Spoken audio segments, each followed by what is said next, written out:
नमस्कार, AB star news देख रहे हैं आप और मैं हूं आपके साथ सोहन सिंह। वक्त हो चला है देश लाइव का, जिसमें बात करेंगे तमाम अहम खबरों की। शुरुआत करेंगे बिहार के बेगूसराय की खबर के साथ में। दरअसल बिहार के बेगूसराय में बदमाश बेखौफ हो चले हैं। दो बदमाशों ने 11 लोगों पर ताबड़तोड़ अंधाधुंध फायरिंग कर दी। इस हमले में एक व्यक्ति की मौत की खबर सामने आ रही है, लेकिन सवाल ये कि आखिर बिहार के बेगूसराय में 11 लोगों पर गोली बरसाने वाले अपराधी कब पकड़े जाएंगे। दरअसल ये अपराधी अब भी फरार हैं। इस गोलीकांड के बाद लोगों के बीच दहशत का माहौल बना हुआ है। कई लोग डर के मारे घर के बाहर निकलने से परहेज कर रहे हैं। वहीं पुलिस जगह जगह छापेमारी कर रही है, लेकिन अब तक कोई सफलता हाथ नहीं लगी है। इन सब के बीच बीजेपी के फायर ब्रांड नेता गिरिराज सिंह बेगूसराय पहुंचने वाले हैं। बेगूसराय पहुंचने से पहले वे मीडिया से मुखातिब हुए और नीतीश सरकार पर जमकर हमला बोला। गिरिराज सिंह ने कहा कि बेगूसराय की घटना बिहार के लिए एक दुर्भाग्यपूर्ण घटना है। बिहार में जब से महागठबंधन की सरकार बनी है, तब से कानून व्यवस्था बहुत ज्यादा बिगड़ गई है। मुख्यमंत्री जी जिसे पहले जंगल राज कहते थे, उसे अब जनता राज कहते हैं। नीतीश कुमार ने सत्ता की लालसा में बिहार को बर्बाद कर दिया है। नीतीश जी, आपने जो कदम उठाया, आपने कभी सोचा कि आपने क्यों उठाया? रोपे बबूल तो आम कहां से होए? नीतीश कुमार, आप जनता के सामने आकर जवाब दीजिए, ये क्या हो रहा है?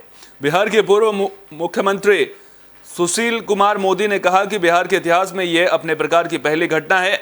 2 मोटरसाइकिल सवार अपराधी 11 लोगों को गोली मारते हैं, पुलिस कुछ नहीं कर पाती है।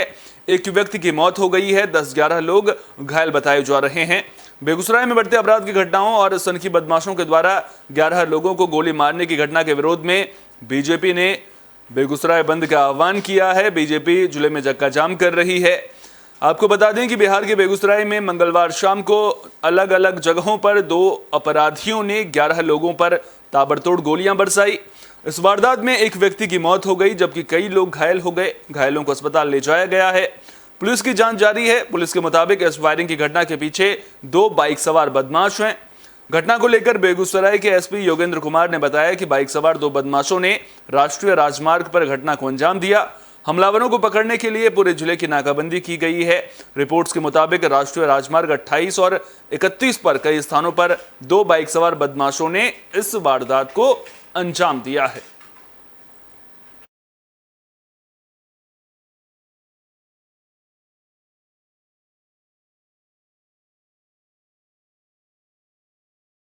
को सूचना मिली थी 5:30 बजे के आसपास कि टेंगड़ा थाना में, भगवानपुर थाना में, फुलवरिया थाना में और चकिया थाना में 4 विभिन्न थानों में कुछ स्थान पे इनडिस्क्रिमिनेट वे में 2 अपराधियों ने मोटरसाइकिल पर जाते हुए गोली चलाई है और इसमें कुछ लोग को गोली लगी है।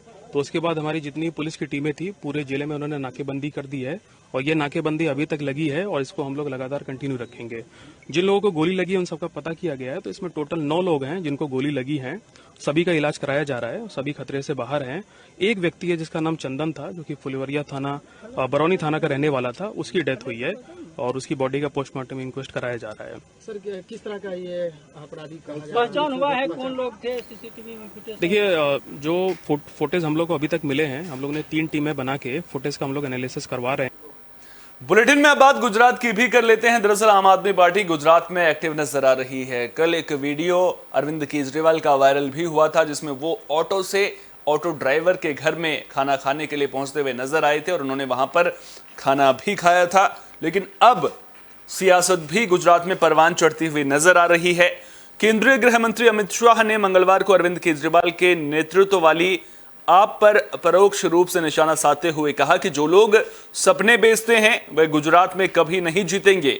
गुजरात में इस साल दिसंबर में विधानसभा चुनाव होने हैं।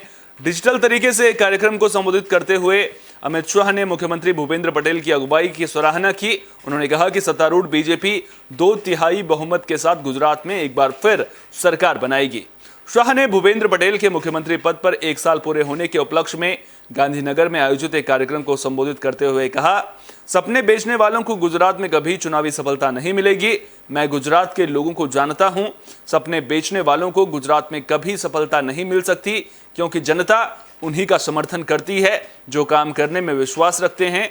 इसलिए लोग बीजेपी के साथ हैं। बीजेपी शानदार जीत हासिल करेगी। केजरीवाल ने गुजरात में विभिन्न वर्गों को मुफ्त बिजली, गुणवत्तापूर्ण शिक्षा, बेरोजगार युवाओं के लिए भत्ते, रोजगार सृजन और महिलाओं के लिए भत्ते समेत कई गारंटी देने का वादा भी किया है। शाह ने कहा, मैं भूपेंद्र भाई से कहना चाहता हूं कि गुजरात की जनता बीजेपी के साथ है।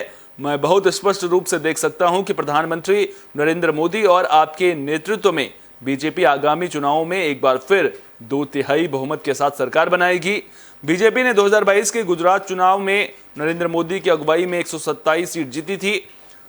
माफ कीजिएगा, 2002 के गुजरात चुनाव का उन्होंने जिक्र किया था। कहा था कि जब प्रधानमंत्री नरेंद्र मोदी ने अगुवाई की थी तो उस दौरान 127 सीट बीजेपी ने जीती थी, जो राज्य में बीजेपी द्वारा जीती गई सबसे ज्यादा सीट थी।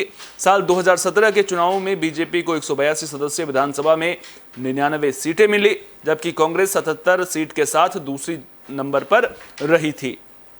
पिछले साल सितंबर में तत्कालीन मुख्यमंत्री विजय रूपाणी की जगह लेने के लिए बीजेपी नेतृत्व द्वारा भूपेंद्र पटेल को चुना गया था। मुख्यमंत्री की प्रशंसा करते हुए शाह ने कहा कि पटेल सफलतापूर्वक गुजरात को विकास के रास्ते पर ले जा रहे हैं और उन्होंने कानून व्यवस्था बनाए रखने में सराहनीय काम किया है। गांधीनगर से सांसद शाह ने कहा, गुजरात में एक लंबी तटरेखा है, लेकिन पिछले साल पटेल के सत्ता संभालने के बाद एक भी आतंकी हमला नहीं हुआ। अपने काम के जरिए से पटेल ने अपने आलोचकों के मुंह बंद कर दिए हैं, जिन्होंने उनकी क्षमताओं पर संदेह किया था।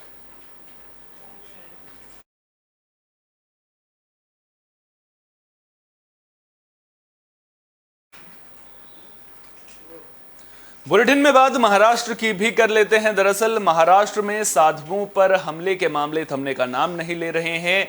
एक ताजा मामले के मुताबिक महाराष्ट्र में साधुओं की बच्चा चोर समझकर पिटाई का मामला सामने आया है। तो ताजा मामला सांगली का है, जहां ग्रामीणों ने बच्चा चोर समझकर 4 साधुओं की बेरहमी से पिटाई कर दी। यह घटना मंगलवार की है। पुलिस के मुताबिक चारों साधु यूपी के मथुरा के रहने वाले हैं और कर्नाटक के बीजापुर से पंढरपुर दर्शन के लिए जा रहे थे। पुलिस ने कहा कि साधुओं ने इस मामले में कोई शिकायत दर्ज नहीं कराई है, इसलिए अभी प्राथमिकी दर्ज नहीं की गई है। यह घटना सांगली के जाट तहसील के लवंगा गांव की है, जब यूपी के रहने वाले 4 साधु एक कार में कर्नाटक के बीजापुर से मंदिर शहर पंढरपुर की ओर जा रहे थे। वे सोमवार को गांव के एक मंदिर में रुके थे। एक पुलिस अधिकारी ने कहा कि मंगलवार को यात्रा फिर से शुरू करते वक्त उन्होंने एक लड़के से दिशा निर्देश मांगा। इससे कुछ स्थानीय लोगों को संदेह हुआ कि वे बच्चों का अपहरण करने वाले आपराधिक गिरोह का हिस्सा हैं। इसके बाद कुछ ग्रामीण गाड़ी से उतारकर साधुओं के ऊपर लाठी डंडे बरसाने लगे। वहीं पुलिस की एक टीम मौके पर पहुंची और पूछताछ में पाया कि साधु वास्तव में यूपी के एक अखाड़े के सदस्य थे। मीडिया रिपोर्ट्स के मुताबिक रास्ते से जाते वक्त वहां के स्थानीय लोगों से बातचीत में एक दूसरे के स्थानीय भाषा नहीं समझ पाने के कारण मामला बिगड़ा और स्थानीय लोगों ने साधुओं की पिटाई कर दी। बता दें कि महाराष्ट्र में साधुओं के साथ अत्याचार की यह पहली घटना नहीं है। इससे पहले भी साल 2020 में पालघर के गढ़ चुंचाले गांव में भीड़ ने बच्चा चोर समझकर 2 साधुओं की हत्या कर दी थी।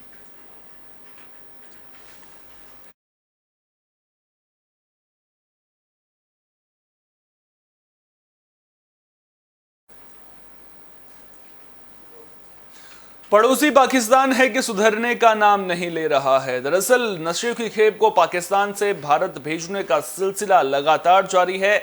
इसी कड़ी में गुजरात में एटीएस को बड़ी कामयाबी मिली है। दरअसल भारतीय तटरक्षक बल आईसीजी और गुजरात एटीएस ने भारतीय समुद्री क्षेत्र में घुस आई एक पाकिस्तानी बोट को पकड़ा है। इसमें 200 करोड़ रुपए मूल्य की 40 किलो ड्रग्स पकड़े जाने की सूचना है। बोट के पाकिस्तानी चालक दल और बोट को आगे की जांच और कार्रवाई के लिए जाखू लाया गया है। आईसीजी के निगरानी दल ने बोट को जाखू तट से 33 समुद्री मील दूर इस बोट को पकड़ा है। इन्हें आईसीजी की त्वरित हमलावर बोटों ने पकड़ा है। तो ये बड़ी कामयाबी गुजरात एटीएस और आईसीजी को मिली है। नशे के सामान के साथ में एक पाकिस्तानी बोट को पकड़ा गया है, जिससे करीब 200 करोड़ कीमत की ड्रग्स बरामद हुई है। फिलहाल इस ड्रग्स को कहां पहुंचाया जाना था, किन लोगों के सुपुर्द किया जाना था, ये तमाम पहलुओं को लेकर के जांच जारी है। जांच के बाद ही यह खुलासा हो पाएगा कि इसमें कौन कौन और लोग संलिप्त हैं।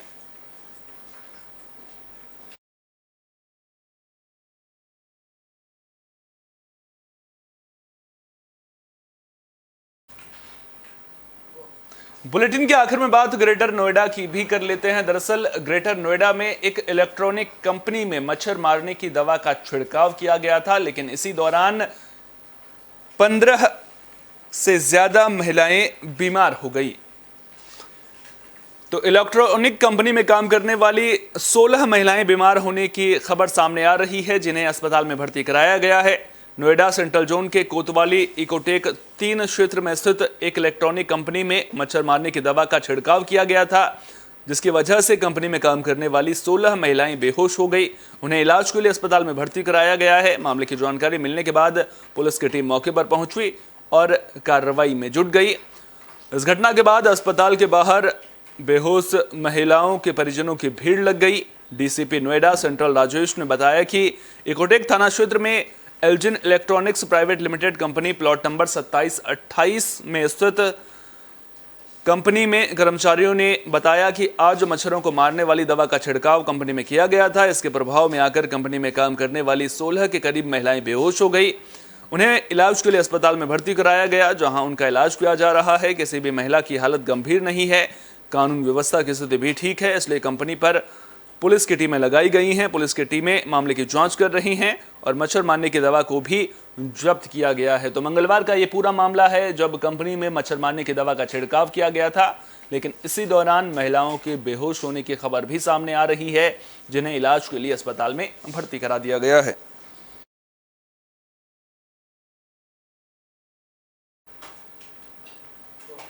देश लाइव में फिलहाल के लिए इतना ही। देश दुनिया की तमाम अहम खबरों के लिए बने रहिए AB स्टार न्यूज के साथ, क्योंकि यहां पर खबरों का सिलसिला कभी नहीं थमता।